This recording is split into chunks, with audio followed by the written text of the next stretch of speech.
이태원 참사 국정조사에 대한 여야 이견이 좁혀지지 않고 있습니다. 국민의힘은 정치적 의도가 있는 국정조사 추진이란 입장을 유지하고 있고 민주당은 비극적 참사의 진상을 밝히는 일이라며 대치를 이어가고 있습니다.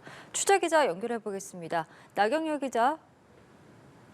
네, 이태원 참사 국정조사를 두고 여야 입장이 평행선을 그리고 있습니다. 진상규명보다는 정쟁만 난무할 거라며 국정조사에 반대 입장을 밝혀온 여당은 희생자 명단 공개 문제를 집중 부각하고 있습니다. 국민의힘은 유가족 동의 없는 명단 공개를 폐륜적 행위, 야만적이고 악의적이라며 이를 주도한 한 인터넷 매체를 강하게 비판했는데요. 특히 희생자 명단 공개 움직임 뒤에 민주당이 있는 것 아니냐며 배후설을 제기하기도 했습니다. 이재명 대표의 방탄을 위해 이태원 참사의 비극을 이용하고 있다는 주장인데 직접 들어보시겠습니다.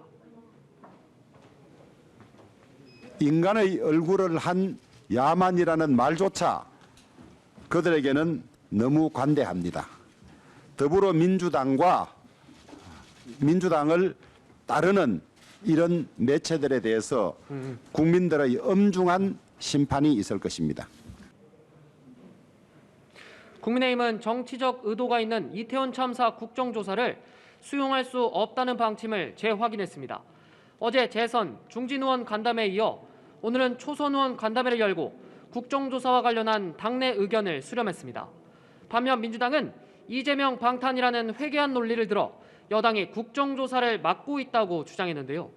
이른바 윤핵관들이 국정조사 결사저지 돌격대가 됐다고 비판하면서 음모론을 꺼내들고 있다고 반박했습니다. 직접 들어보시겠습니다.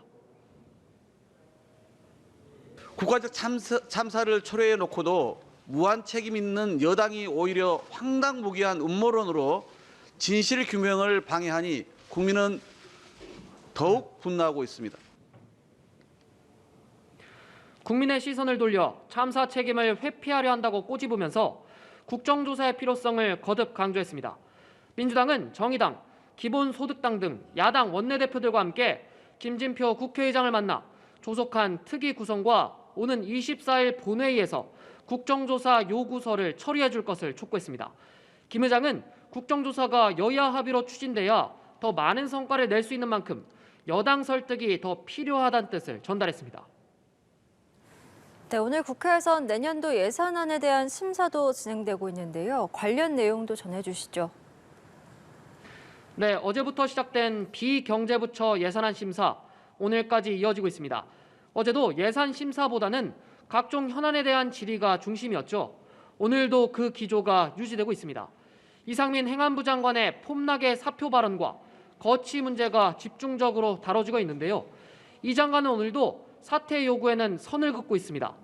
또 경찰 수사가 현장 실무자들에게만 집중돼 있다는 꼬리 자르기 비판에 대해선 진상 파악을 위한 거지 다 처벌하려는 건 아니라고 했습니다. 본격적인 예산 심사는 모레부터 시작되는 예결위 예산안 조정 소위에서 이뤄질 걸로 보입니다. 내년도 예산안의 감액과 증액 심사가 이곳에서 진행되는데 대통령실 이전 비용과 지역 화폐 예산 등 이견이 큰 사안을 두고 여야의 줄다리기가 본격화할 전망입니다. 지금까지 국회에서 전해드렸습니다.